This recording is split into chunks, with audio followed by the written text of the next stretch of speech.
Hi, my name is Nick. I'm from Dallas, Texas, and I just finished reading Gavin Schubert's new ebook titled EV Conversions Made Simple, and I would like to give it a little bit of a review.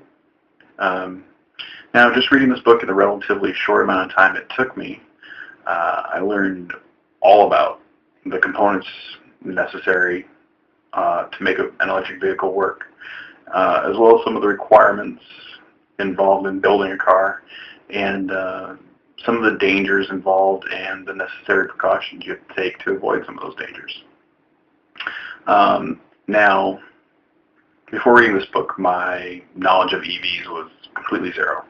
I know a lot about automotive electrical systems in gasoline and diesel-powered vehicles, but EVs are a new frontier. It's a totally new technology, totally foreign to me. I've never experienced an electric car, never even been in an electric car.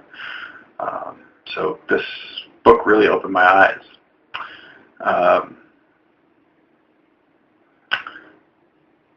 An excellent feature of this book, I think, is that it's written by an everyday, ordinary kind of guy.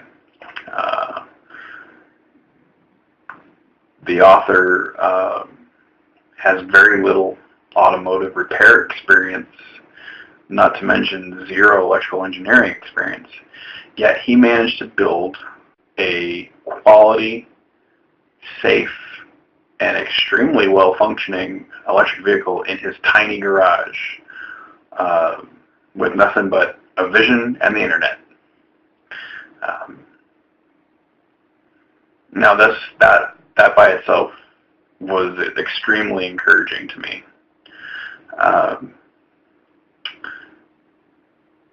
His use of layman's terms keeps everything clear and simple.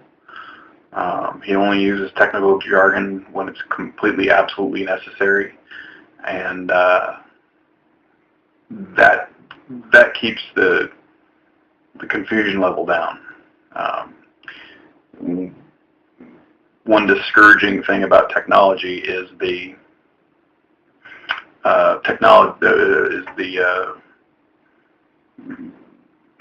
phraseology and the words used by those in the know, those that work in the technology, and it can get very discouraging very quickly when you don't know what anybody's talking about, but that's not the case in this book at all.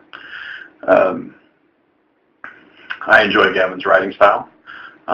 He uses comedy a lot, though some of it's kind of corny and kind of cheesy, but what do you expect from a guy that lives on an island in the bottom of the world?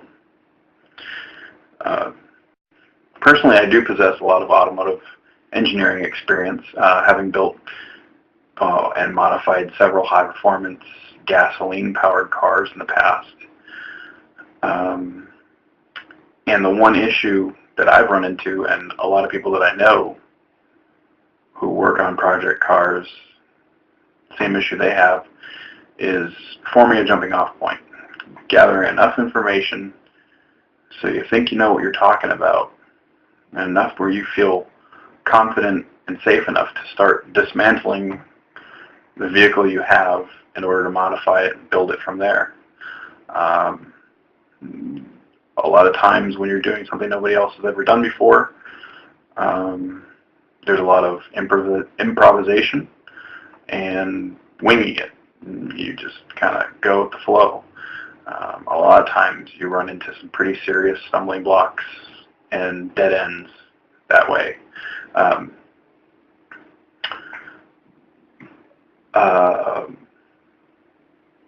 But his ebook, I think, arms you with the knowledge you need in order to feel comfortable starting. And he actually gives you practical information and practical ideas and real solutions to some of the problems you're going to face, because from what it sounds like, everybody runs into the same problems, and it's always easier to learn from someone else's mistake than making the mistake yourself. He leaves very few stones unturned.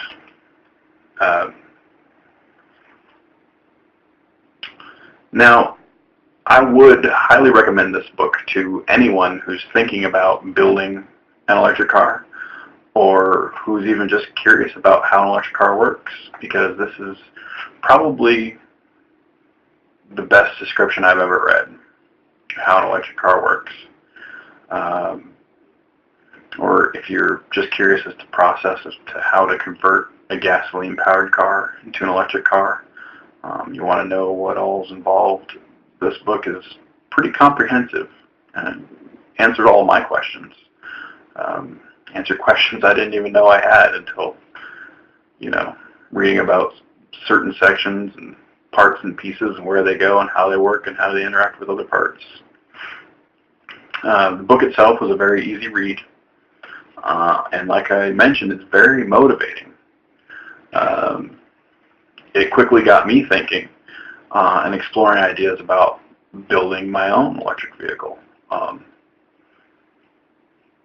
Now, if you're seriously considering building an electric vehicle yourself, personally I'd recommend giving the most thought to what type of vehicle, the size of chassis, and the range you're looking for. I believe it's better to have more vehicle than you think you need, and obviously more range than you think you need, because you just might need that extra space or that extra range, and you never know. It's better to have it and not need it than need it and not have it. Also, when you do start with a larger platform, you're going to have more room and make it much more easier to convert to more efficient technology with greater range as it becomes available. So if you get higher capacity batteries, lighter batteries, you gain more room in your electric vehicle. You lose weight, you gain range. I really do think this is a great ebook, and it's opened my eyes to the possibilities of building and driving my own EV. I'm seriously thinking about it right now. And I'm still what Gavin might call petrol head. I don't think I'd give up any of my gas-powered cars in order to start driving a EV constantly. But I have a lot of newfound respect for electric vehicles, and I definitely see a place for them in the future of automotive technology, and especially home-built converted electric cars. There's going to be quite a few of those as the technology becomes more widespread and less expensive and easier to obtain. And that's it. Congratulations, Gavin. It's a good book.